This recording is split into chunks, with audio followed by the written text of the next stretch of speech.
The other deciphering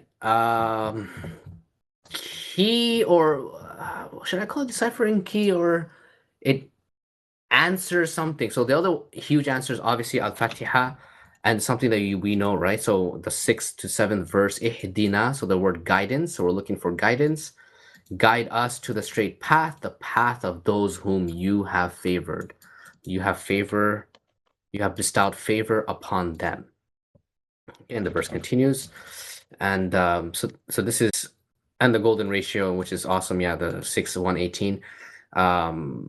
Very huge thing. So this is very, very, very important. So it connects to this, upon them, alayhim. So who are they? Obviously, we know it's a prophet. So this is now, so there's a lot of emphasis on this in the Quran. From the beginning, there's a lot of emphasis. And this is now going to bring us to another prophet scenario. Okay, so this was, I wanted to bring this up because I always saw this as a what you call it, a the mathanis, right? It's the main thing of every Muslim in the world recites this every single day, where everyone is saying this, yet we're like, guys, do you realize what you're saying? Are you taking action on what you're saying on this, who they are, the favored ones, and the guidance that they received? So it all interconnects, right? Everything is interconnected, and it gets even deeper, and which is going to eventually connect to the next M when we get there, which we're going to see at the end here. Okay, so one question people can start asking is, um, what's the point of ciphering the Quran? What's the point of ciphering the Quran and to doing all of this? So why would Allah do that, right? Why would you do that? It's a very, because you will say, why couldn't you just, like, we open it, we had Adam's story, why, and we have Noah's story and Hud, and all done for us beautifully, none, right?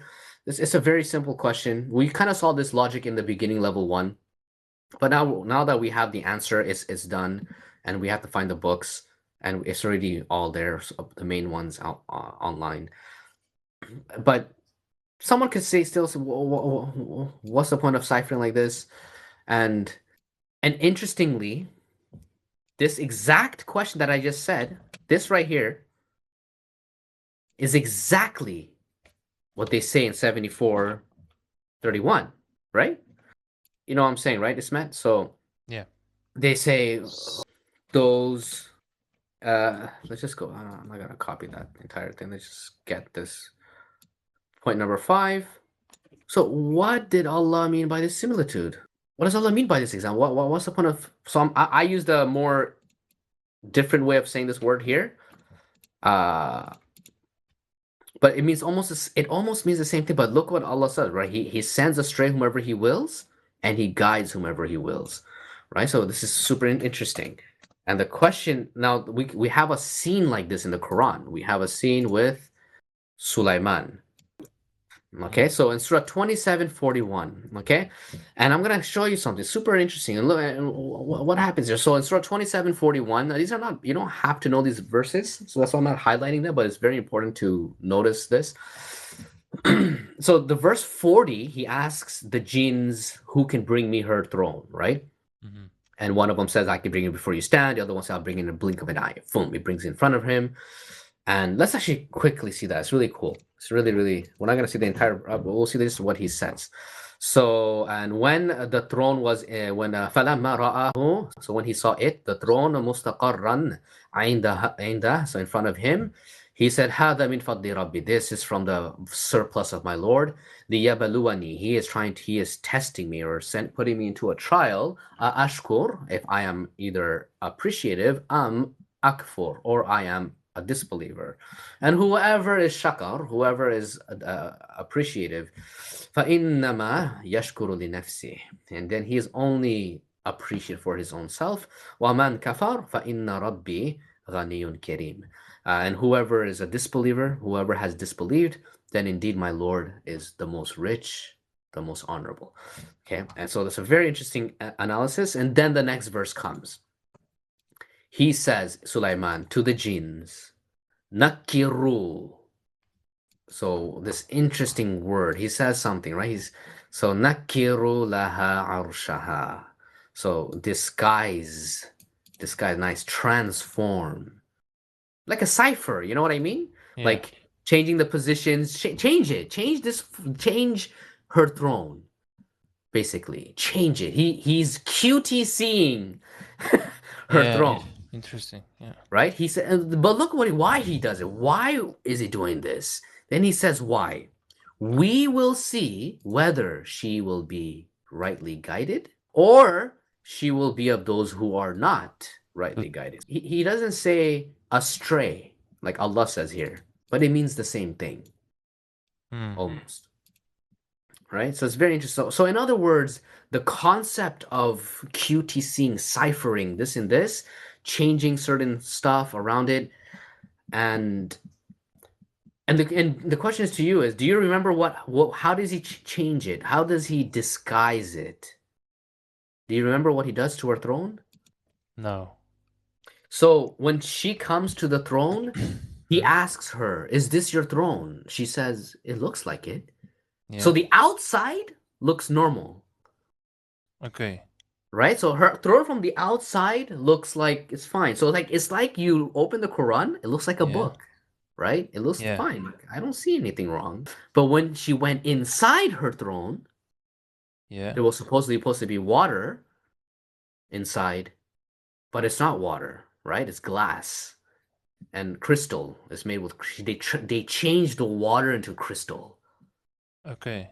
inside her throne. And then she opened her skirt. Oh, she lifted her skirt. They Yeah. saw her legs, and then she touched it. She goes, "This is not. This is made out of crystal." And Interesting. then she realized she was wrong. Hmm. And that was the huge thing, that she thought she was wrong because in her head, she's like, my throne has water inside. In other words, her belief in her mind was, whatever I believe must be true. That was her world, whatever, what she was doing, right? She was doing worshiping the sun and all that. But when she got inside and she thought it was water, which it wasn't, it made her realize, well, if I was wrong about this, I've been lied to, or it could be an illusion. Then doesn't that could also mean that whatever I was taught in my own religion could be a lie too? You get it? It was a huge Interesting. Yeah. psychological thing that happened, and then she realized that there's a possibility that my own religion is wrong too. The idea of being wrong. So then she, Aslam to ma'a Sulaiman lillahi rabbil alamin. She surrendered with Sulaiman. Boom, she became Muslim, which was pretty impressive stuff. But the point here was to show that, okay, so what is happening really here? If those that really realize what's happening, because we want to focus on the guidance. Okay, so even if those whoever wonders this question, which we shouldn't necessarily need to even wonder this, but there's more important stuff. But if if we're thinking like this, those who have a disease, disability, or bad ones, I don't think they can come to this understanding. They will never come to doing the work.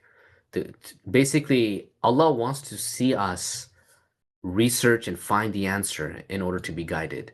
You have to take your first step. You can't just, okay, Allah guide me, and I'm just gonna go to paradise without doing, no, it's not gonna work like that. You have to take some steps. So in a nutshell, that's pretty much it. But here's some key. This is one of the important things that happens in the QTC. So with each surah having different rhyming styles, the QTCs of any subject will still rhyme in Arabic. Just super cool. I've always found this one uh, super interesting. Okay, so this was a super shock. So thus the books in the Quran are ciphered like this because they are precious, valuable books which contain the guidance. It's very important, and it's a form of security filtering. So or information security of Allah's books, and Allah knows best, right? So this is very important. However, this was designed to be decoded, as we have the answers here. All of these guys, the 98 to and Surah 16 there, as the answer to decipher it is told to us in the Quran that we just saw. Boom. These guys are the main verses. And this one, I brought out this, and we're almost done. Okay, so this is really where it ends. Prophet Muhammad was doing this all the time. Now, there's many verses that says this. So they said tales or myths of the ancients, or tales of the past, right? Which he has written down, and they are dictated to him early morning and afternoon to evening. So this is very interesting. So that means Muhammad was always doing this. He was telling the guys Noah's story. Boom, told them everything. So he was constantly QTCing with them, with Jibril's help, obviously, right? So Jibril knows how the whole Quran, and he was doing this. So this is a very important sign that I'm not the first person to show this.